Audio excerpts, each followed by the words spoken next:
He stole a loaf of bread, no weapons, no getaway, just hunger and a limp.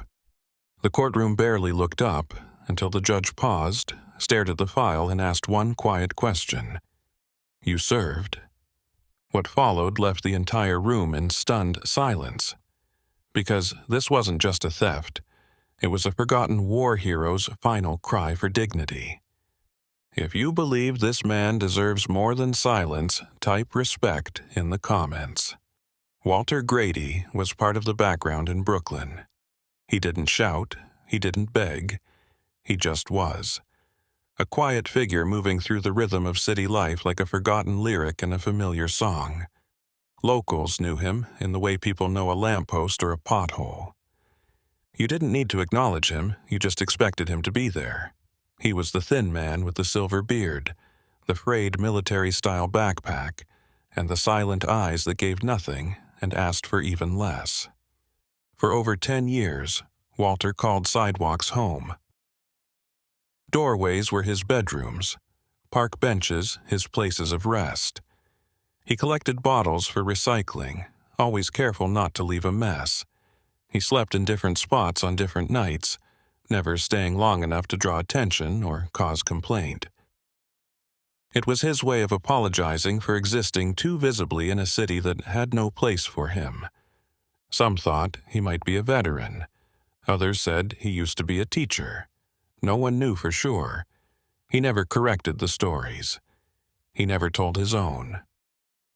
In the cold months, restaurant workers sometimes left takeout boxes near the dumpster, pretending not to notice when they were gone the next morning. Walter would nod slightly if he saw them. That was his version of thank you. Words were a luxury he couldn't always afford. He walked with a limp that worsened in the winter. His cough echoed in alleyways, dry and deep, the kind that clung to your ribs and wouldn't let go. Teenagers would sometimes mock him, tossing coins at his feet to see if he'd scramble for them. He never did. He'd just wait for them to leave, then move on, more shadow than man. But there was a moment, quiet and fleeting, each day when Walter would pause. He'd pull a worn photo from his coat pocket, the edges soft from time. A woman smiled back at him, hair curled, eyes kind. He'd look at her, whisper something only she could hear, then fold the photo carefully and tuck it close to his chest. After that, he'd go back to being no one. Just a ghost in Brooklyn, seen but never seen. The cold had settled into Walter's bones days ago. He hadn't eaten in nearly 72 hours, just sips of tap water from a fast food bathroom and a half-crushed granola bar someone dropped on the subway platform.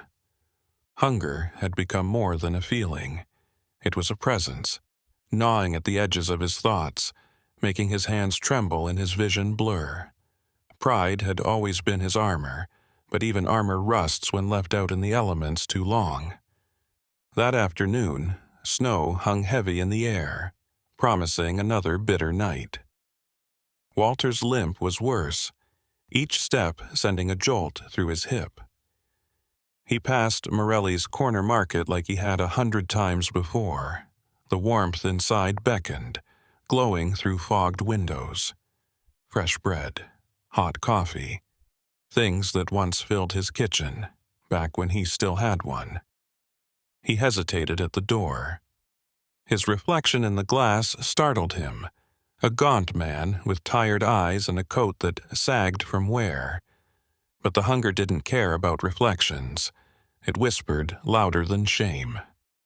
Inside, the air smelled like rosemary and garlic. He drifted toward the back where unsold baked goods were stacked for markdown. His fingers hovered over a small loaf of Italian bread, yesterday's batch, discounted but still soft. He looked around, no one watching. He slid it inside his coat, the act almost ritualistic, silent, precise, practiced. He didn't see the new security mirror angled above the aisle. At the counter, Mr. Morelli was chatting with a customer about the Giants game.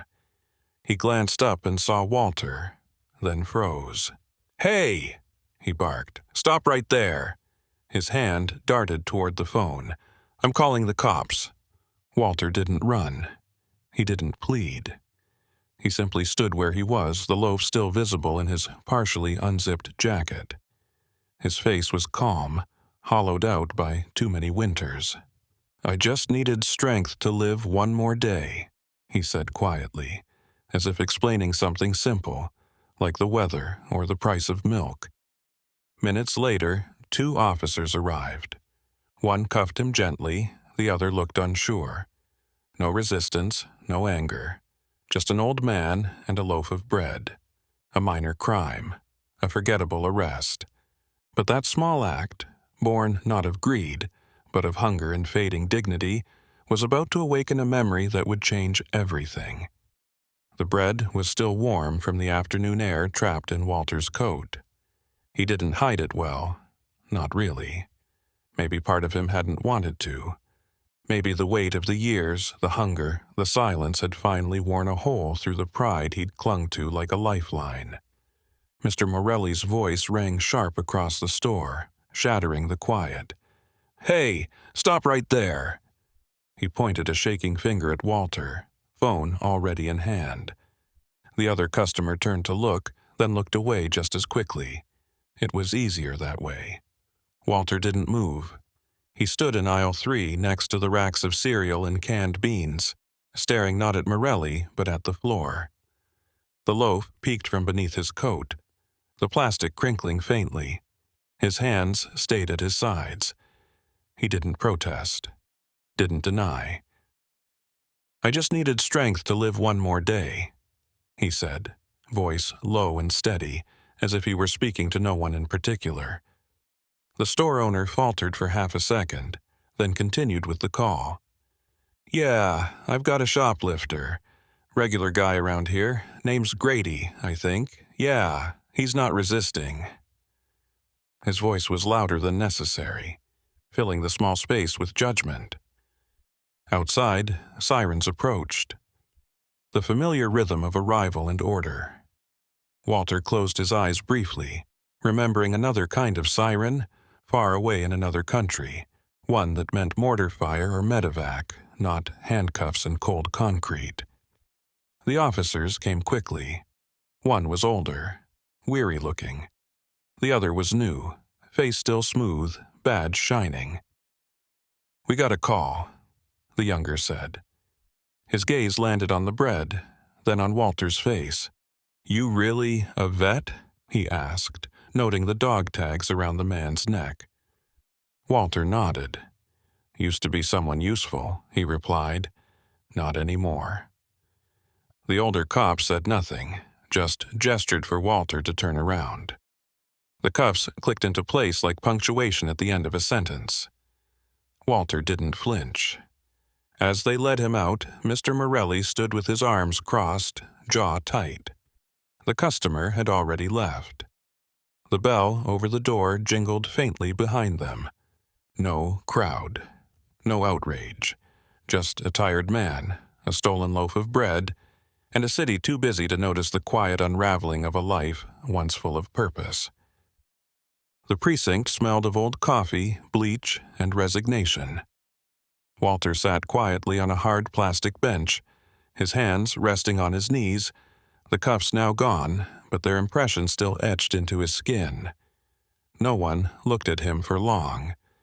To the officers behind the glass, he was paperwork. To the others waiting, he was just one more shadow in a room full of them. A tired desk sergeant called his name. "Grady, Walter Edward, step forward." Walter rose slowly, his joints stiff, coat still holding the faint warmth of the bread he never got to eat. He approached the counter saying nothing. The booking process moved without emotion. Fingers inked and pressed onto a form. Flash of a camera, click. No smile, no context, just a face worn by weather and time. The officer didn't ask questions. He didn't need to. The system didn't care about backstories. It cared about codes and charges. "Petty theft, prior incidents," the officer muttered, typing. "No fixed address." He paused for half a second, glancing at Walter's ID tags. "You served?" Walter gave a slight nod. The man grunted, not out of disrespect, but habit. He handed Walter a slip of paper. "Court date. Tomorrow, Brooklyn Municipal. Don't miss it." As if Walter had somewhere else to be. A young public defender appeared briefly, her arms full of files, her eyes already scanning the next name. "Grady?" she asked without looking up. "Just plead out tomorrow. First offense?" Before Walter could answer, she moved on. Another folder, another life to skim.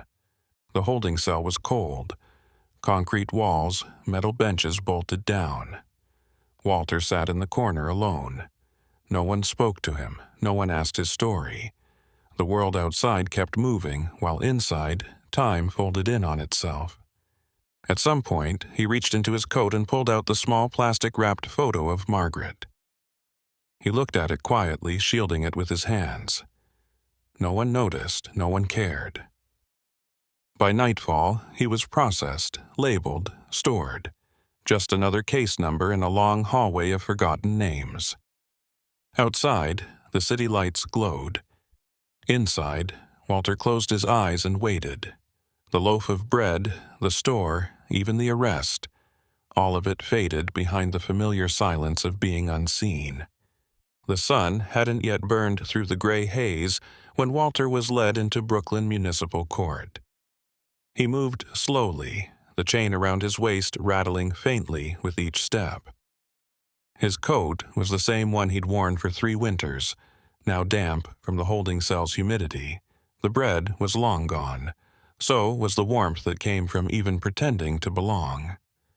The courthouse buzzed with quiet activity, lawyers in polished shoes, defendants in borrowed shirts, clerks moving paper like it held more weight than people. Walter shuffled past rows of polished benches, his head bowed. No one looked up. No one recognized him. He took his seat at the defense table alone. No family waited behind him. No old friends came to testify. The only ones who acknowledged his presence were the bailiff with a clipboard and the fluorescent lights humming overhead. The public defender, someone new, someone young, barely glanced at him. "Just plead guilty. The judge is quick. You'll probably get time served." Walter didn't argue. He didn't ask for more. He just nodded. The courtroom wasn't full, but it felt crowded in the wrong ways. Strangers whispered about other cases. A reporter jotted notes for a murder trial scheduled after lunch. A woman checked her phone repeatedly, anxious for it all to be over. Walter sat still, small, as if trying to make less work for the system. His case wasn't even announced with drama. "Case number 47-293, State versus Walter Grady," the clerk called without lifting her eyes. The prosecutor, barely out of law school, stood. His voice was calm, bored. "Your Honor, the defendant was caught stealing a loaf of bread from a neighborhood store. Given prior incidents and lack of residence, we recommend continued detention." Walter didn't flinch. He didn't defend himself. He simply stared forward, eyes glassy but focused, like a man listening for something the rest of the room couldn't hear. Judge Michael Carmichael flipped through the case file. His face, usually unreadable, registered nothing out of the ordinary. Another man in worn clothes, another minor crime. Another step in a long, gray march of small tragedies. Walter waited. For a sentence, for a dismissal, for anything. Instead, the judge paused, his eyes landing on a detail in the file. Just one line. And everything began to shift. "Mr. Grady, how do you plead?" The question hung in the air, but barely anyone was listening. A couple of attorneys shuffled papers. A reporter whispered something to a colleague. The bailiff checked the clock. Just another homeless man standing before the bench. Walter didn't look up. He didn't hesitate either. "Guilty, Your Honor," he said softly, the words dry and flat, like a leaf skimming pavement. There was no defiance in his voice, no fear either. Just exhaustion. Someone in the gallery chuckled. A low sound, quick and careless, the kind of noise people make when they've seen it all before. A man steals bread, pleads guilty, gets a slap on the wrist, and disappears into the cold again. Judge Carmichael's eyes lifted slowly. He scanned the room, the file still open before him. His fingers rested on the corner of the page, but he wasn't turning it. He was reading something. Really reading. "Walter Edward Grady," he repeated, more to himself than anyone else. For a beat, something shifted in his expression. It was subtle. A tightening around the mouth, the brief flicker of recognition behind the eyes. He stared at Walter longer than necessary, longer than he had any defendant all morning. Walter didn't notice. Or maybe he did and didn't care. His eyes remained fixed on the floor, the same floor he'd been sleeping near for over a decade. The difference now was only the ceiling above him. The judge's hand moved from the file to his own lap. He leaned back, breaking his usual rigid posture. "You served?" he asked suddenly, his voice quieter than before. Walter looked up for the first time since entering the courtroom. He nodded once. "Yes, sir. A long time ago." The judge stared at him, not through him, at him. More silence. Then, without explanation, Judge Carmichael stood. The courtroom shifted. Slight murmurs, puzzled glances. Judges don't stand during petty theft hearings. "Court will recess for 15 minutes, he said, voice now taut. "The defendant will remain." The gavel didn't slam. It rested. And just like that, a case no one cared about, one everyone expected to be over in 5 minutes, had stopped cold. Not because of a plea, but because someone finally looked. The name sat on the page like a whisper from another life. "Walter Edward Grady," Judge Michael Carmichael read aloud, his voice steady at first, routine. But as the syllables left his mouth, something cracked beneath the surface. His eyes hovered over the name again. A pause, barely perceptible to anyone else, but inside him the world stopped moving. The courtroom didn't notice. The prosecutor was still straightening his notes. The public defender stared blankly ahead. The bailiff yawned behind his hand. But Carmichael's heart had started beating faster, not from nerves but memory. His gaze dropped back to the file, to the military ID number listed beneath the charge, then to the birth date, then to the line marked, "Honorable Discharge, U.S. Army, 2004. His fingers, usually so still, tightened around the edge of the bench, whitening at the knuckles.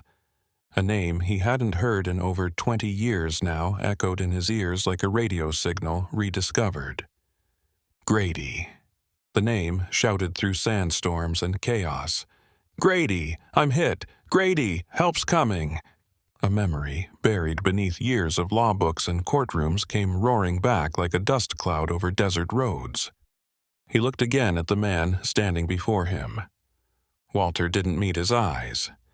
He stood with the quiet of a man who expected nothing, wanted even less. His coat was tattered, his shoes too thin for winter. His shoulders had the slope of someone used to carrying weight no one could see. But to Judge Carmichael, he was no longer just a defendant. He was a man from a photograph he kept locked in a drawer. A man who once carried a wounded medic 2 miles through gunfire. A man whose face had haunted him, not in fear, but in gratitude. A man he had been trying to find for 2 decades. Carmichael's throat tightened. His breath caught. He stood abruptly. The entire courtroom turned at once. The judge never stood, not for a petty theft, not for anything less than extraordinary. "Court will recess for 15 minutes, he said, his voice low, strained. No explanation, no eye contact, just the sudden movement of a man unmoored by recognition. He disappeared into his chambers, hands shaking. Outside, the courtroom rippled with whispers. Inside, Walter stared at the floor, unaware that his name had just broken through history's silence. The gavel never struck. The judge's voice had barely finished declaring the recess before he was gone, robes trailing, chamber's door shutting with a soft but final click. For a moment, the courtroom simply paused, as if waiting for a punchline that never came. Then the confusion set in. Whispers bloomed like smoke across the benches. Reporters glanced at one another. The prosecutor raised an eyebrow. Even the court clerk, who'd seen everything from screaming defendants to bomb threats, looked unsure. Judges didn't just leave in the middle of a petty theft hearing. Not without a reason. Not like that. The bailiff leaned toward the bench as if he might get an answer by proximity. Nothing came. Just silence and questions. Walter didn't move.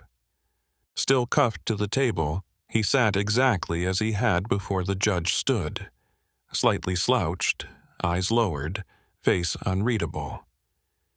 He didn't ask what happened, didn't look around to gauge the reactions. He had spent years learning how to be still, how to disappear in plain sight, how to exist without drawing weight or worry from anyone else's moment. The young public defender tapped her pen nervously, flipping through Walter's file again, as if it might suddenly reveal something extraordinary.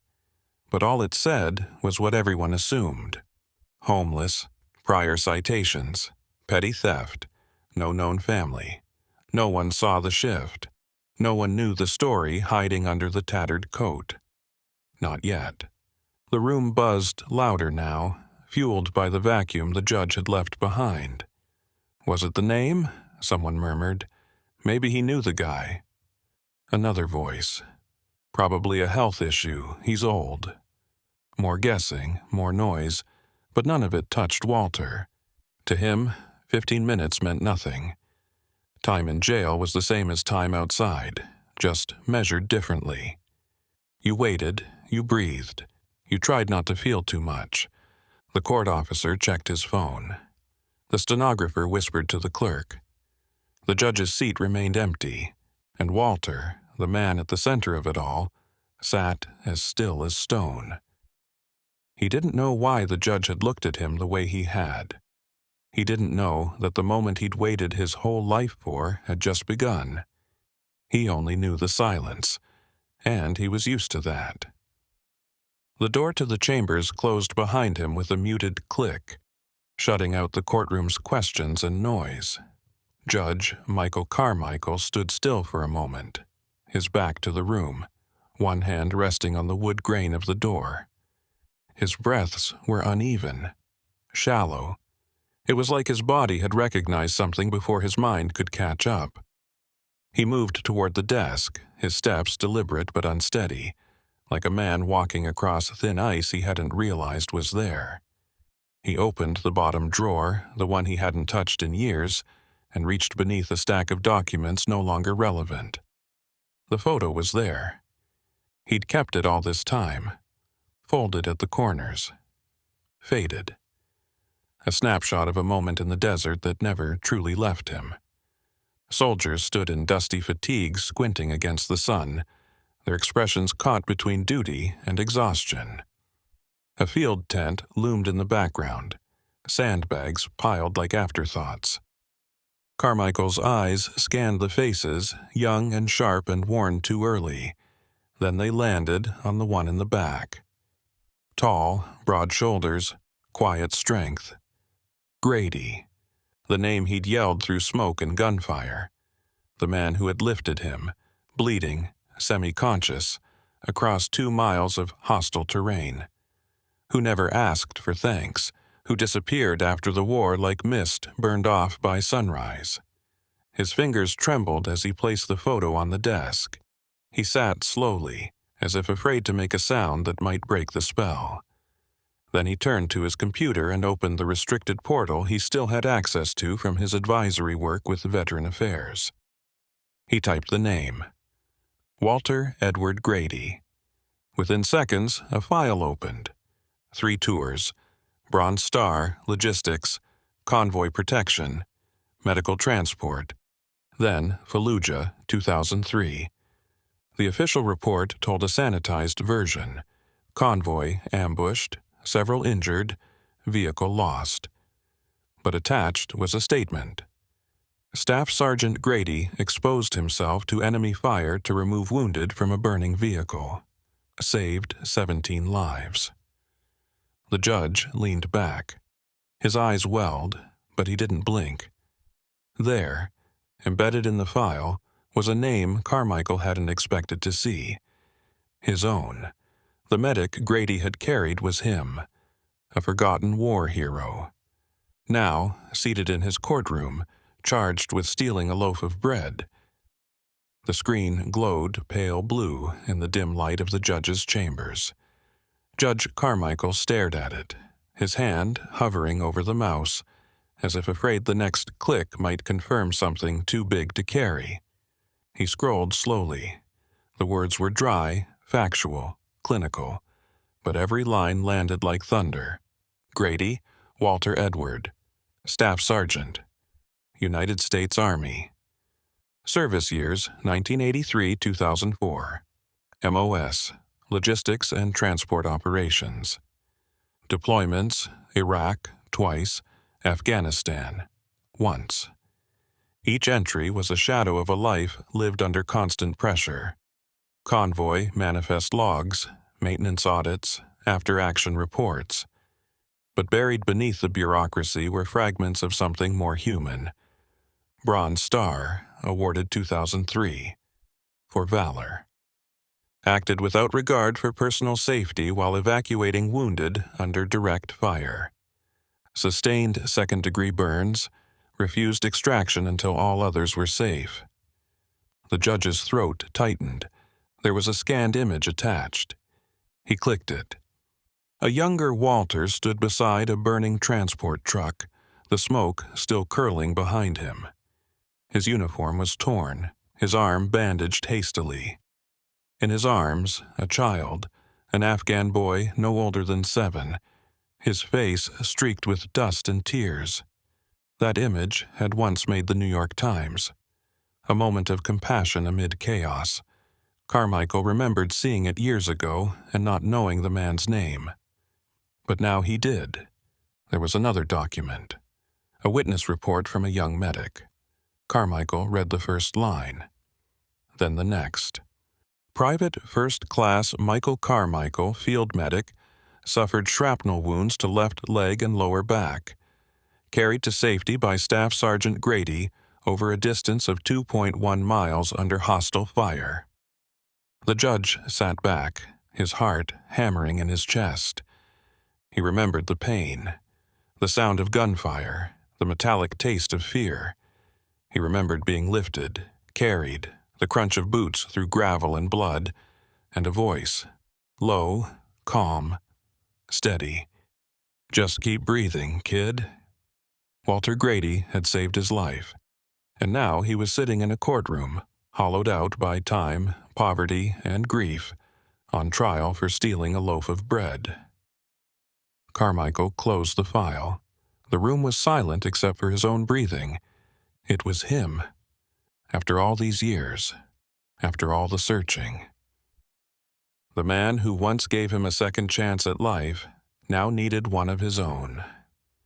The judge sat alone, the file still open on his screen, but his eyes no longer reading. They were seeing something else now, tracing the lines of a life that had quietly crumbled while the world looked away. Walter Grady hadn't simply fallen through the cracks. He'd been swallowed by them. It started with Margaret. Her photo was in the record, attached to his VA file. She had a warm smile, hair tucked behind one ear, and the kind of eyes that made you believe in home. married in 1987. Diagnosed in late 2007 with a persistent cough, the VA clinic dismissed as stress. Bronchitis, they said. Maybe allergies. By the time they found the cancer, it had already taken root in her lungs, her bones, her blood. She died less than 6 months later. Grief did what bullets never could. It unmade him slowly. Walter didn't lash out. He didn't fall into rage or bitterness. Instead, he folded inward. He stopped responding to letters, declined calls from distant relatives, sold the small apartment they'd lived in for 20 years and donated every cent to Margaret's favorite charity. He left no forwarding address, just vanished into the city, as if that were the only place large enough to hold his sorrow. The PTSD came back harder after she died. The nightmares sharpened. The memories no longer had her voice to soften them. He'd tried to seek help once, walked into the VA hospital with shaking hands and hollow eyes, but the wait list was 3 months long and he never returned. He stopped cashing benefit checks. When the VA sent updated forms to an old address and got no reply, his pension was quietly terminated. No phone call, no follow-up. By the time anyone noticed, Walter had already disappeared beneath the noise of New York. He kept moving, never staying in one place long enough to be a problem. He collected bottles, ate from dumpsters, slept near warm grates when the nights dropped below freezing. And through it all, he never begged, never asked. Just carried a plastic-wrapped photo of Margaret in his coat and whispered to her in the dark.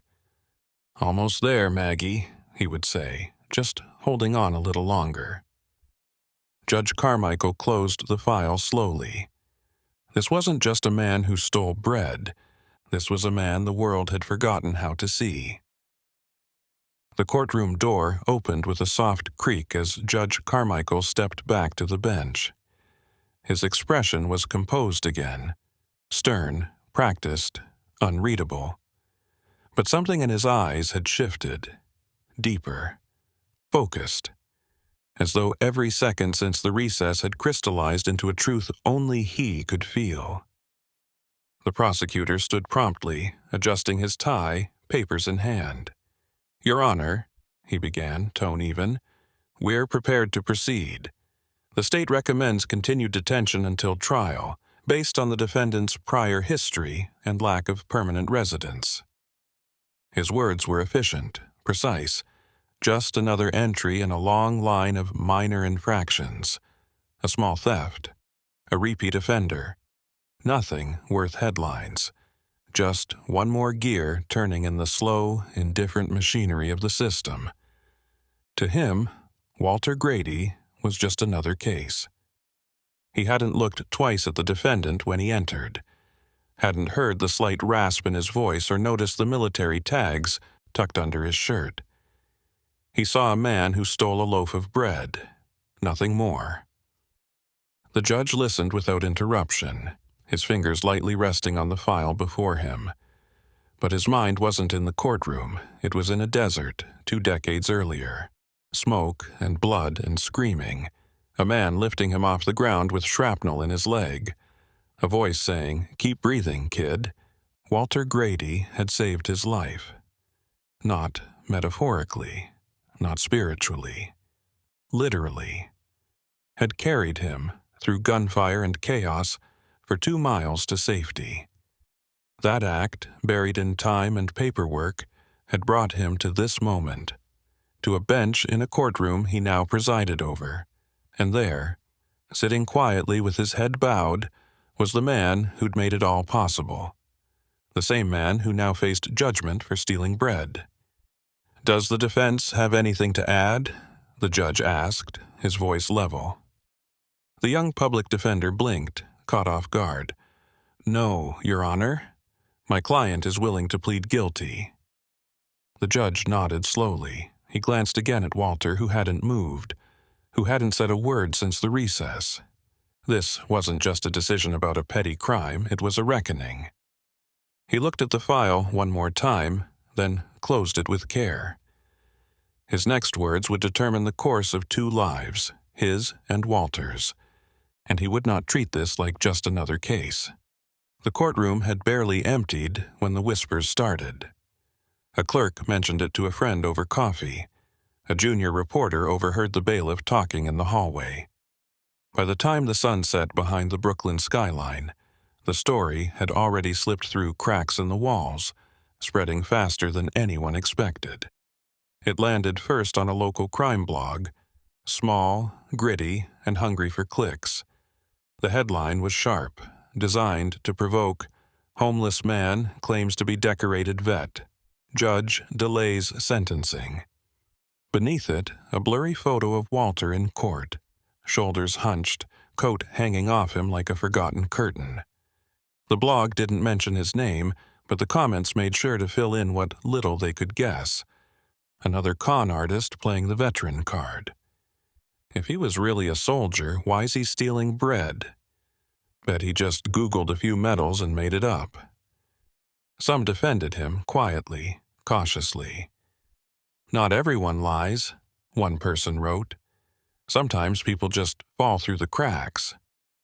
But their words drowned beneath cynicism. The article spread to a few city forums, then to a regional news aggregator. By midnight, a dozen variations of the same story existed, all circling the same question. Who was this man, and why had a no-nonsense judge halted court over a loaf of bread? Inside the holding facility, Walter didn't know his story was online. He didn't know that strangers were arguing over his life on a screen he couldn't see. He sat quietly in his cell, knees pulled close, the food tray untouched beside him. His cough had returned, dry and sharp. Still, he said nothing. A guard walked by, phone screen glowing against his uniform. He glanced at Walter, then back to the article. His expression shifted. Confusion, maybe a little doubt. But he kept walking.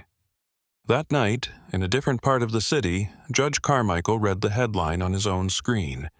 His jaw tightened.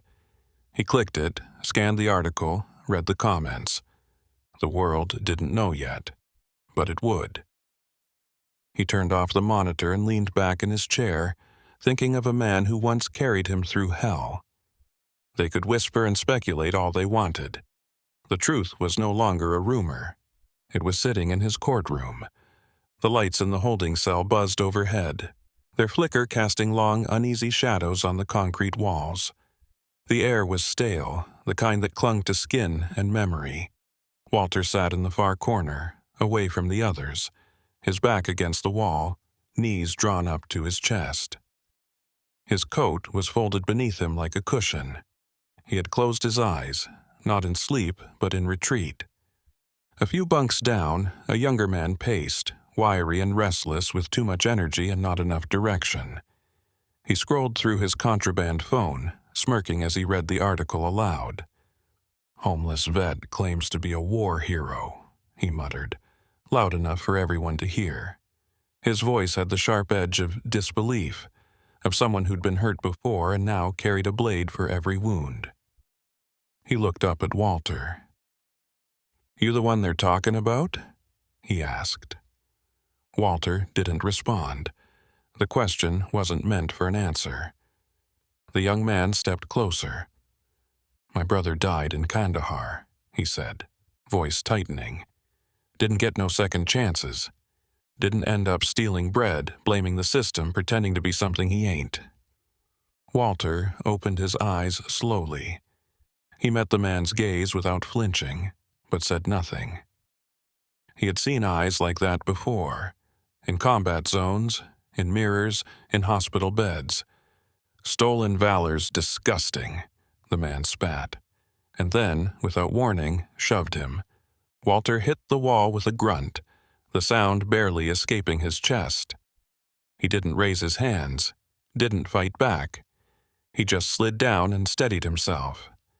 The room fell quiet, except for the humming light and the sound of the younger man's breathing, angry, confused, loud in its need to be heard. No guards came. No one intervened. In this space, justice was something you earned or didn't, and respect was currency Walter no longer carried. He sat back in his corner, pain settling in like an old friend. He reached into his coat, fingers brushing the edge of the photo of Margaret. Still there, still safe. He whispered her name once, under his breath. Just once. He didn't cry, he didn't speak, he just endured, like he always did. The courtroom looked different the next morning. Brighter somehow. Tighter, as if the walls themselves had drawn in closer, listening. The gallery, once nearly empty, was now full, every seat taken. Reporters lined the back row, pens already poised. Observers whispered behind cupped hands. There was a charge in the air, the kind that precedes storms or revelations.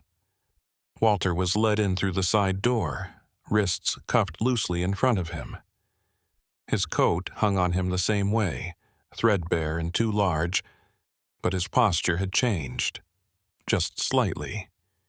He noticed the crowd, the filled seats. He noticed the silence that followed his entrance.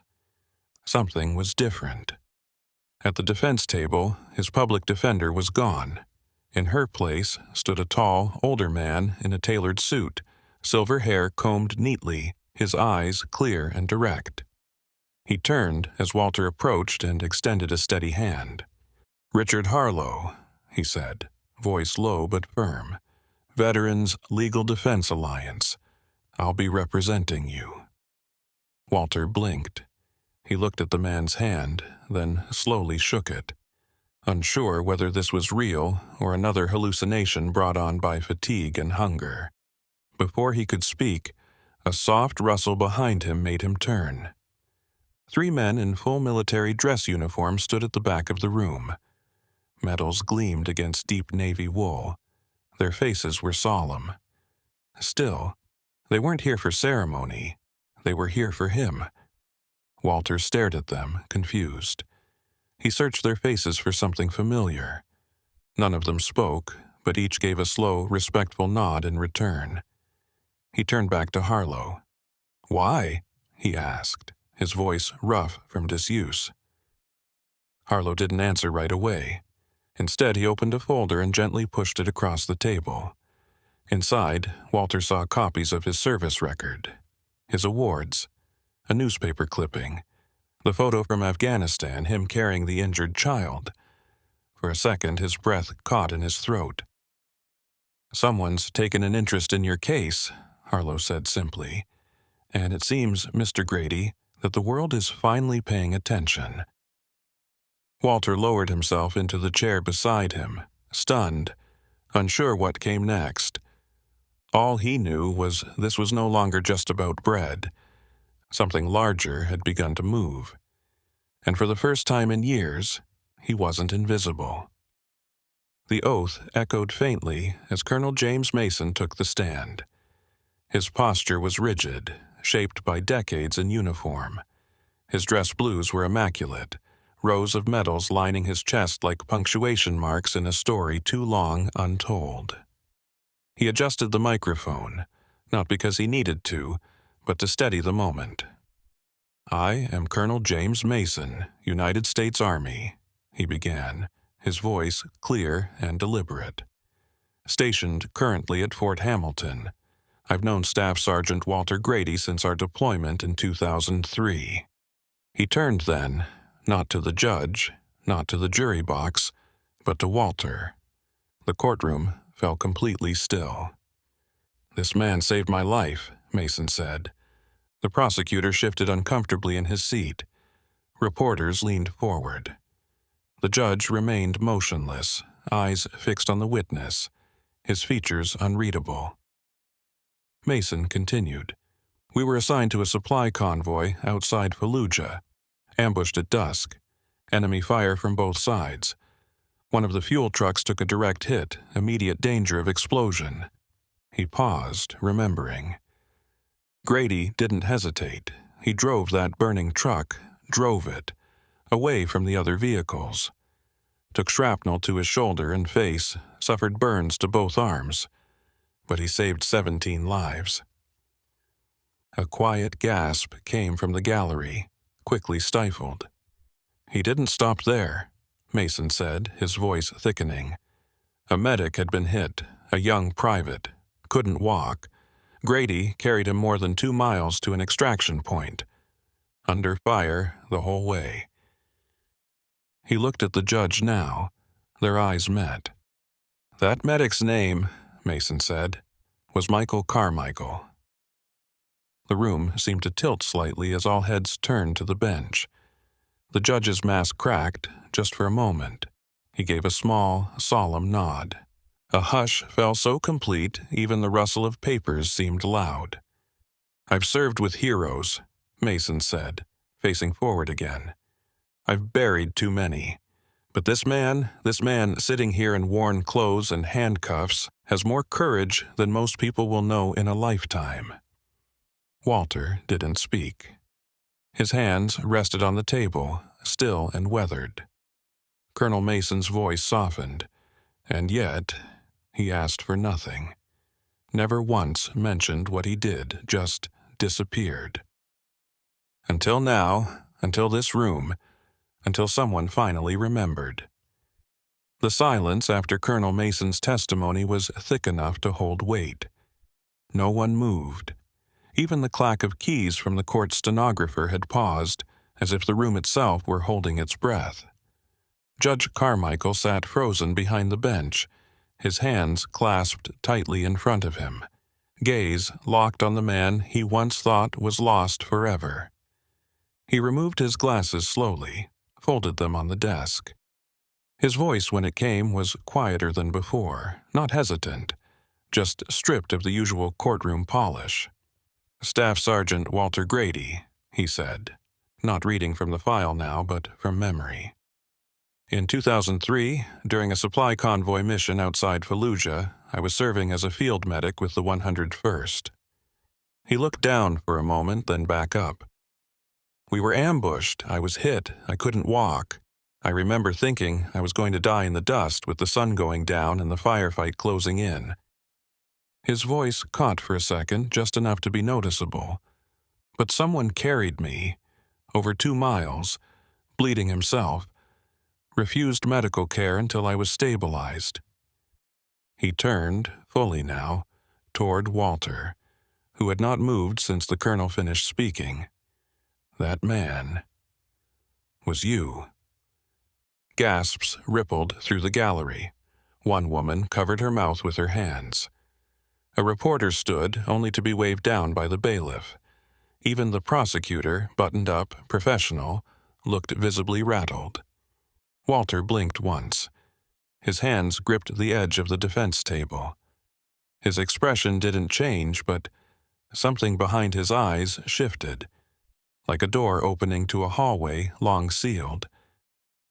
"I never knew your full name," Carmichael continued. "Just Grady. Shouted across a battlefield. For years I tried to find you, to say thank you. But you were gone, until yesterday." The judge's voice cracked, then steadied. "It's taken me 20 years to say this in person. You saved my life." Emotion thickened the air. A beat passed, and another, before the room began to breathe again. Protocol dictated recusal, but this moment was no longer about rules. It was about finally seeing a man the world had let disappear, and saying, in front of everyone, you mattered. Colonel Mason stood before the court again, a new folder in hand, this one thicker, heavier, and marked with a yellow sticker labeled Urgent Review. He cleared his throat, but his expression had already said everything. This was no longer about emotion. This was about failure. Cold, quiet, and devastating. "After yesterday's hearing," he began, "I reached out to contacts at the Department of Veterans Affairs. We requested a full audit of Staff Sergeant Walter Grady's file." He paused, letting the weight of what followed settle over the room. "What we found was disturbing." He opened the folder, flipping past the cover sheet. In March of 2008, a routine database migration triggered a red flag on Walter's account. A change of address verification form was mailed to his last listed residence. When it was returned undelivered, his benefits were marked for suspension due to non-response. No follow-up call, no in-person check, no effort to confirm if the man who had served over 2 decades in uniform was still alive. The courtroom had gone silent again. No one shuffled. No one whispered. His file was updated to inactive recipient, Mason continued. And with that, everything stopped. His monthly pension, his VA health care, his access to trauma services, all of it gone, and the error was never flagged again, not once, for 15 years. He turned a page and looked directly at Judge Carmichael. Mr. Grady was entitled to $1,370 a month in benefits. Multiply that by 15 years and you get a total of $246,600. Money he never saw. Medical support he never received. All because of a form that never made it to the right place. Walter sat still at the defense table, eyes unfocused, face unreadable. He didn't need to hear it.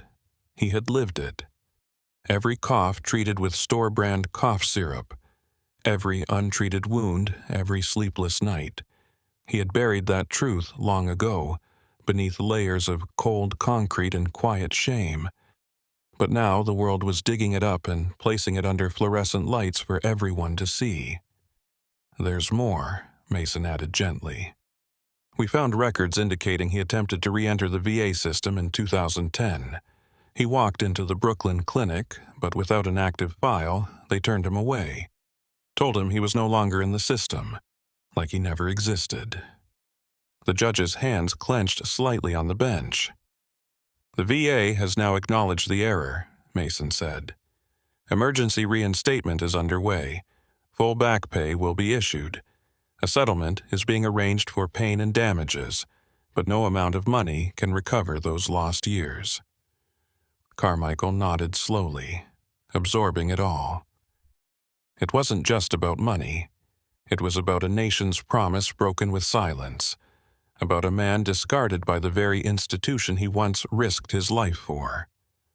All because a piece of mail never reached its destination, and no one bothered to ask why. The courtroom had shifted, not in noise, but in weight, as if every person seated in the gallery, every clerk and bailiff and reporter, now felt the gravity of what this moment had become. Walter Grady no longer sat in front of them as a defendant. He sat there as something else entirely, not a symbol, not a headline, a man, broken, resilient, forgotten, and finally seen. The young prosecutor rose slowly. He no longer held the tight confidence he'd walked in with the day before. His voice, when it came, was quieter, measured.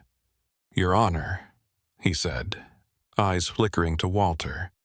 In light of the evidence presented, including confirmation of the defendant's distinguished military service, the severe administrative error that led to the suspension of his benefits, and the compelling testimony provided by Colonel Mason, the state moves to dismiss all charges against Mr. Walter Grady, with prejudice. He didn't say it lightly, and he didn't look away. The words hung in the air. With prejudice. Final. Permanent. A full dismissal with no intention of revisiting the case, not just dropping charges, but closing the door and turning off the light. Judge Carmichael didn't speak right away. He rested both hands on the bench, his knuckles pale against the oak. The room was silent except for the quiet hum of the overhead lights and the scratch of pens against reporter notepads. "So ordered," he said finally. "All charges against Staff Sergeant Walter Grady are dismissed with prejudice." But he wasn't finished. The judge stood slowly. There was no robe of authority now, no formality in his tone. Just a man speaking from a place deeper than the law could reach.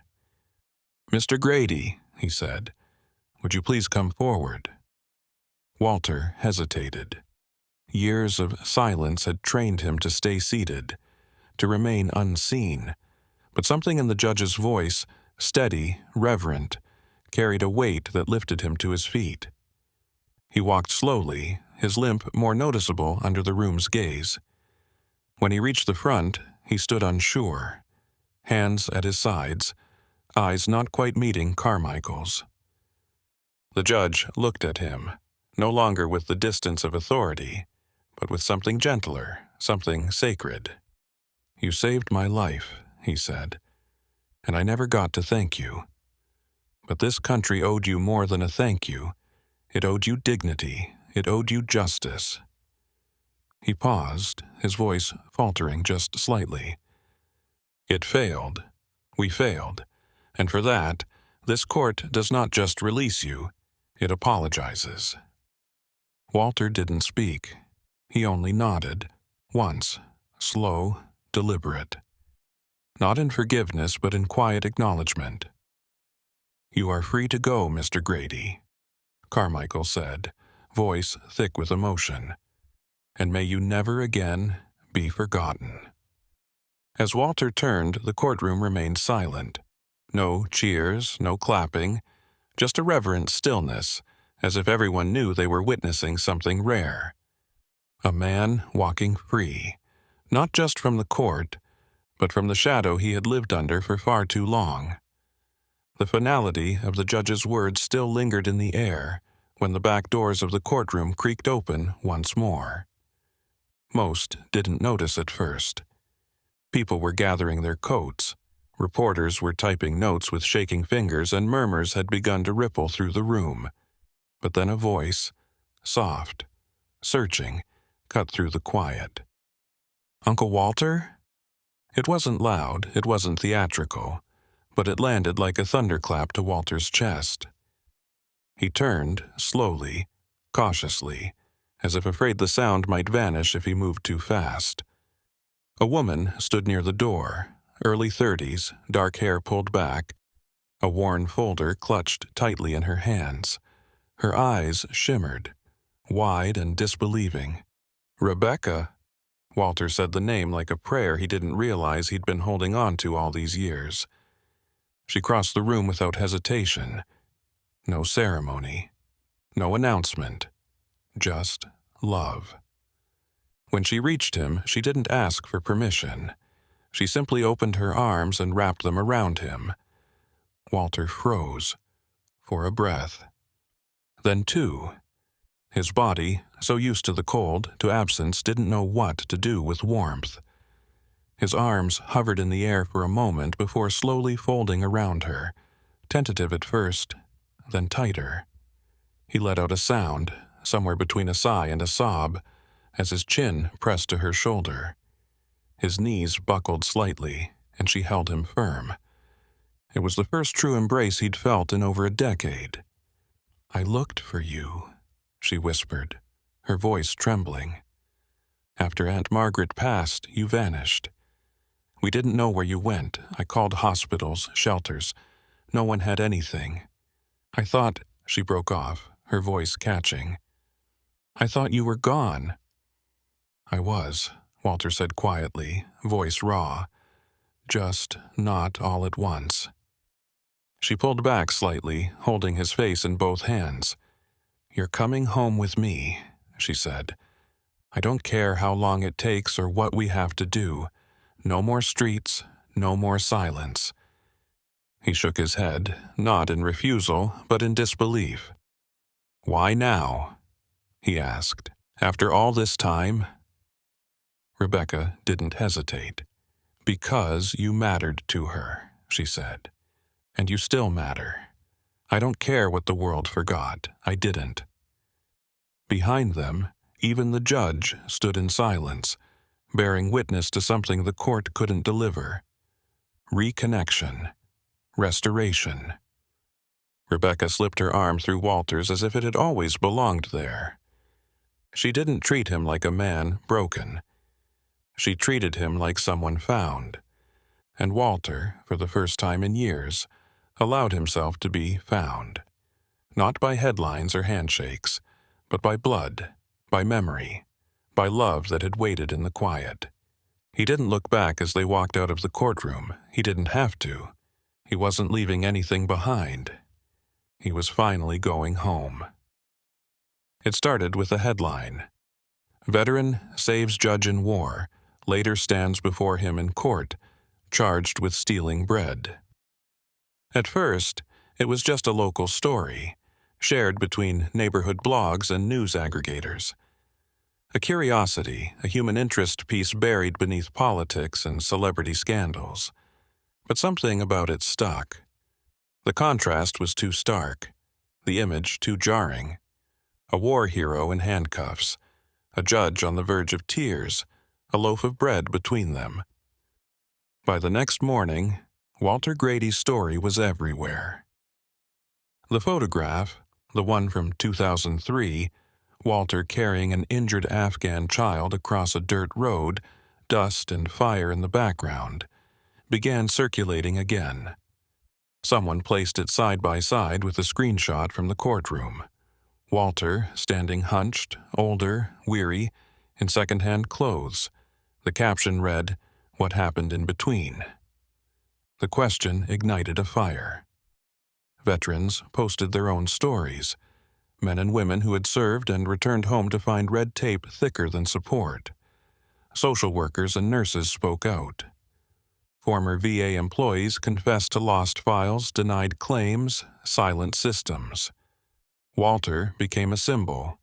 Unasked, unprepared, but undeniable. A GoFundMe was created within hours.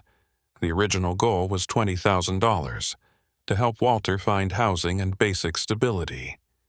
It crossed that mark within a day, then 50, then 100. People gave what they could. Some left messages. For my father, who never got the help he needed. In honor of my brother, lost not in war, but in the system. By the end of the week, the total neared $300,000. Major networks picked up the story. Morning shows, late-night hosts, podcasts. Everyone had an angle, a theory, a soundbite. But in the middle of it all was one undeniable truth. The country had looked away for too long, and now it couldn't unsee him. Congress took notice. A bipartisan coalition proposed legislation within a week, mandatory quarterly reviews of suspended benefits, a nationwide audit of terminated veteran cases, automatic follow-ups for unclaimed payments. The bill moved faster than most, propelled by public outrage and something rarer, shame. They called it the Grady Act. In Brooklyn, Walter kept to himself. He stayed in Rebecca's apartment, where a small guest room was now his. He received letters from strangers, hundreds of them. Some he read. Others he simply held, feeling the weight of people who'd never met him but somehow remembered him anyway. He didn't attend press conferences. He declined interviews. But he visited Prospect Park most mornings, sitting on the same bench where he'd once slept. He watched the light filter through the trees, the world finally tilting back into balance. He hadn't asked to be a symbol, but somehow, by surviving in silence, he'd become the voice for thousands. The man once forgotten was now a reminder, not of war, but of what it costs to forget the ones who came home from it. The bench hadn't changed. Same cracked wood, same faint initials carved into the grain, same view of the winding path where the light filtered softly through the trees. But Walter Grady had. He sat upright now, not curled against the wind, not hidden beneath layers of rags or plastic. His coat was clean, his shoes no longer soaked through, and his breath, though still shallow in the colder mornings, no longer came with a wheeze. It had been 6 months, half a year since he'd stood in a courtroom in front of a man he'd carried through hell. Half a year since a niece he thought lost to time wrapped her arms around him and said the word home. Half a year since the world paused long enough to see him, really see him. Now, every morning that wasn't too cold or wet, he returned to this bench. Not because he needed it anymore, but because he remembered needing it once. He held a small cup of coffee in his hands, its warmth seeping into his fingers. It was from the corner cafe, the one that used to pretend not to notice him hovering near the trash bin. Now they greeted him by name, gave him the cup without charge, said things like thank you for your service even when he didn't feel like a soldier anymore. Across the park, children ran in circles, chasing each other with wild energy. Their laughter rose above the rustling trees. One of them, a girl with braids and untied sneakers, paused and waved to him. Walter smiled and waved back. She turned and darted after her friends again, unaware of how much that moment meant to him, how it reminded him that the world had moved forward, and he was, at last, allowed to move with it. The apartment wasn't large, but it was warm, clean. It had a bed that didn't fold out from a cot, a door that locked without chains or bars, and a little shelf where he kept framed photos. One of Margaret on their wedding day, one of his unit in Iraq, and one taken recently, Rebecca, Judge Carmichael, and himself standing in front of the new plaque outside the courthouse. It read, "Justice is remembering those who were once forgotten." He'd stood before that plaque during the unveiling ceremony, the mayor speaking into microphones, cameras flashing. He remembered none of the words spoken that day, only the weight of the moment. The feeling of Margaret's memory beside him. The sense that for once the world wasn't hurrying past. Donations had poured in. Strangers wrote letters. One child sent a hand-drawn picture of Walter in uniform, stick figure style, with "Thank you for being brave" scrawled underneath. He kept it taped to his refrigerator door, right next to a magnet from Prospect Park Zoo. He still had nightmares sometimes, still flinched at certain sounds. But now, when he woke gasping, there was a soft light on the nightstand. A glass of water, a photo of Margaret smiling, and no longer the crushing silence of being completely, terrifyingly alone. People stopped him occasionally, not many, but enough to remind him. A quiet nod, a hand on the shoulder. Once a young man said, "You gave me hope, sir," and walked away before Walter could reply. He didn't need to reply. The silence didn't sting the same way anymore. As he sat on the bench, the wind picked up slightly, and a leaf floated down, landing near his foot. He picked it up without thinking, held it between his fingers, and smiled at how light it was. How something so fragile could still fall so gracefully. He looked up at the sky, soft gray with hints of light breaking through, and exhaled. It had taken years, years of being ignored, misjudged, left behind, but justice had found him. Maybe not with fanfare, maybe not on time, but it had come. With a niece who refused to give up, with a judge who never forgot a name shouted in the dust of war, with strangers who opened their hearts wide enough to fit a man who'd been invisible for too long. Walter leaned back against the bench, hands resting calmly in his lap, his gaze steady on the path ahead. He wasn't lost anymore, and this bench, once a symbol of survival, was now a place of peace.